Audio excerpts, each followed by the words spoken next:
Ça allait être très difficile de faire mieux que le premier et pourtant ça a été fait. On est vraiment sur l'art du cinéma d'animation. Alerte générale, arrêtez Spider-Man. Toi? Non, attends.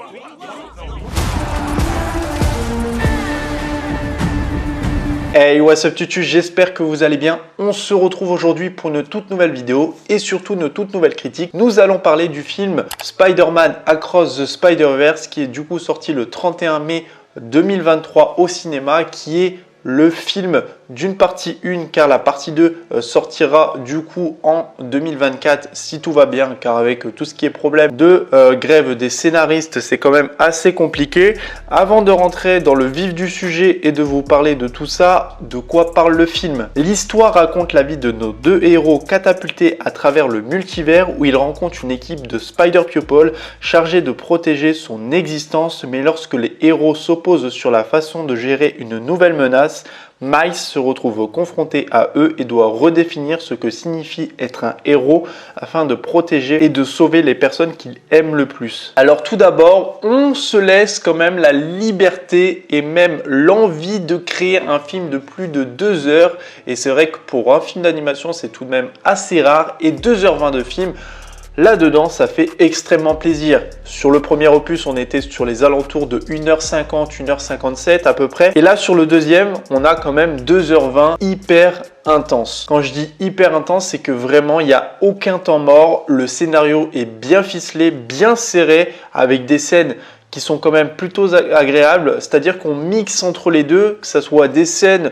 où il y a vraiment tout le côté bourrin, plus ensuite le côté où c'est plus détendu, où vraiment on pose le scénario, on pose les dialogues, les personnages, on les développe. Et franchement, on ne laisse rien d'indifférent, c'est-à-dire que tous les personnages, on essaye de bien les développer, que ce soit les personnages principaux, mais aussi les personnages un petit peu plus secondaires, les antagonistes, etc. Vraiment, on veut faire quelque chose d'assez correct, d'assez bien. Et pour le coup, c'est vraiment extrêmement bien fait, car franchement, les 2h20, je ne les ai absolument pas vus passer. Parce que oui, c'était 30 minutes de bourrin, 30 minutes de dialogue, et c'était comme ça tout le long. Donc franchement, c'était bien mis en scène, et il n'y a rien à dire là-dessus. Concernant les personnages, donc on va parler du coup de Miles Morales pour commencer, qu'on retrouve encore un personnage très fidèle. On voit que c'est un personnage qui est extrêmement attachant, qui a énormément de complexité, de problèmes, que ça soit sur lui-même, mais aussi sur sa vie de héros, voilà, parce que c'est un jeune, voilà, il est quand même assez jeune, il a 15 ans, on nous l'explique encore une fois là-dedans, et c'est vrai qu'il y a tous ces problèmes qui se mêlent entre sa famille, entre ce qu'il doit faire en tant que héros, entre ce qu'il doit faire dans sa vie privée, avec sa famille, etc. Enfin voilà, il y a toutes ces choses-là qui se mêlent, on le développe encore une fois assez bien, mais moi ce que j'ai vraiment kiffé dans celui-ci, c'est le personnage de Gwen Stacy, donc du coup alias Spider-Woman, qu'on lui laisse la part d'un moment en fait pendant à peu près une trentaine de minutes, qui d'ailleurs commence directement par ce personnage là tout au début du film, où on a 30 minutes sur ce personnage, où on le développe bien. Et je trouve que ça fait extrêmement plaisir de voir un petit peu plus au niveau de ce personnage, parce que c'est vrai que dans le premier opus on en savait quelque chose, mais voilà, c'était pas non plus énorme là-dedans, et là on lui consacre vraiment, on se laisse la liberté de lui consacrer quelque chose, parce que je pense qu'elle aura vraiment énormément d'enjeux dans la suite. Je pense que dans la partie 2, je vais pas vous spoiler par rapport à la fin du film, mais je pense que c'est un personnage qui sera extrêmement important pour la suite, et c'était d'une part une très bonne chose de voir un petit peu plus sur son personnage. Au niveau aussi des scènes un petit peu plus émotionnelles, que ça soit entre Miles et sa mère, que j'ai trouvé encore une fois super bien apporté, vraiment des dialogues plutôt adultes, on va dire, dans la façon de parler, très protecteurs, que ce soit au niveau de la mère mais aussi du père.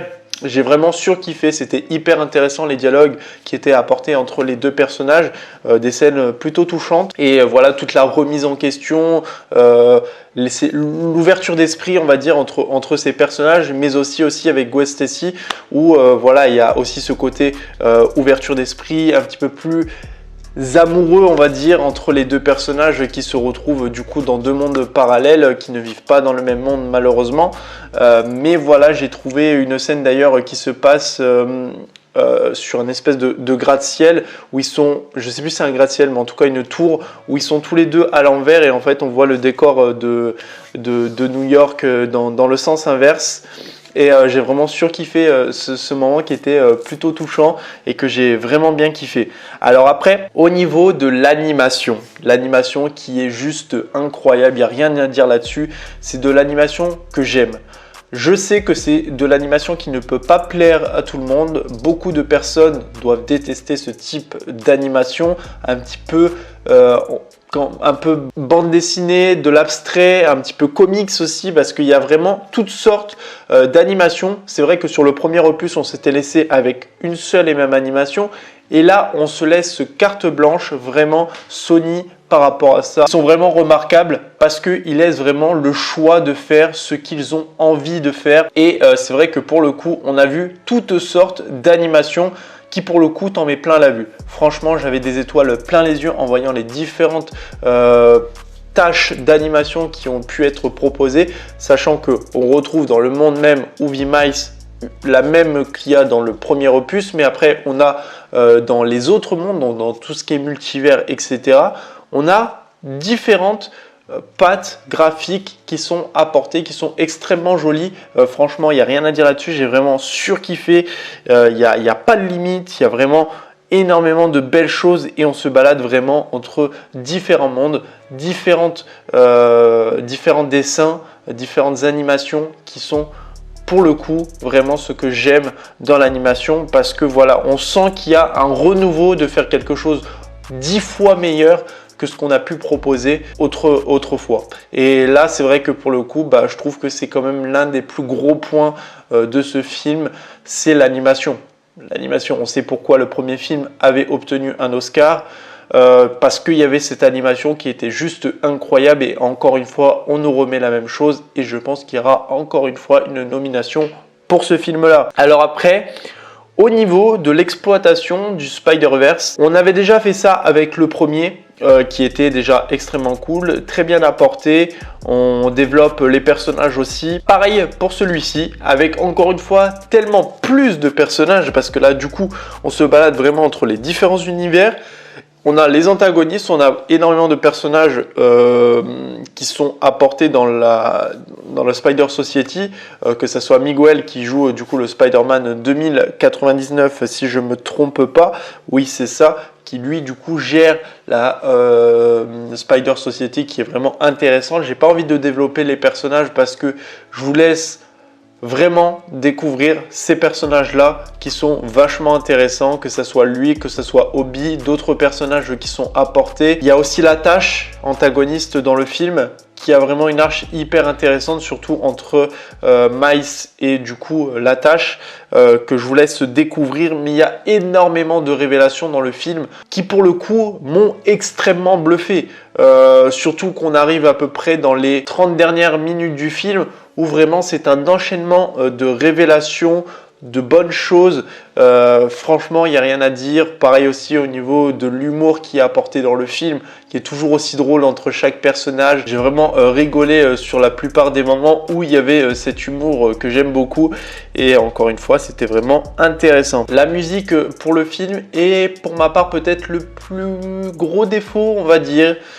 C'est la musique qui m'a le moins plu. J'ai préféré la musique du premier. C'est vrai que je suis assez fidèle au premier par rapport à la musique, surtout avec la musique Sunflower, mais aussi toutes les autres musiques street urbaines qui avaient été apportées dedans. Et là, dans le deuxième, encore une fois, il y a de la musique street urbaine qui est bonne, mais qui m'a moins plu que le premier. Mais en tout cas, ça reste quand même assez fidèle au premier. On nous remet à peu près les mêmes bases.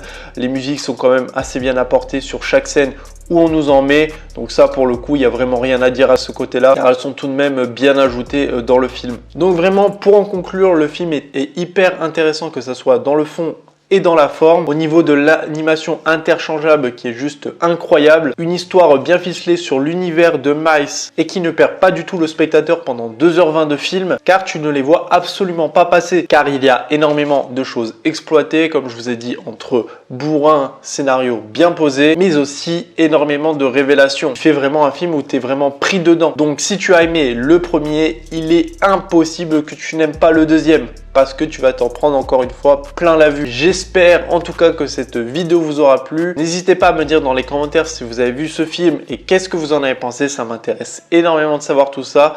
N'hésitez pas à liker la vidéo, la commenter, la partager, surtout vous abonner. On se retrouve très prochainement pour une toute nouvelle vidéo. Allez, salut tout le monde, peace!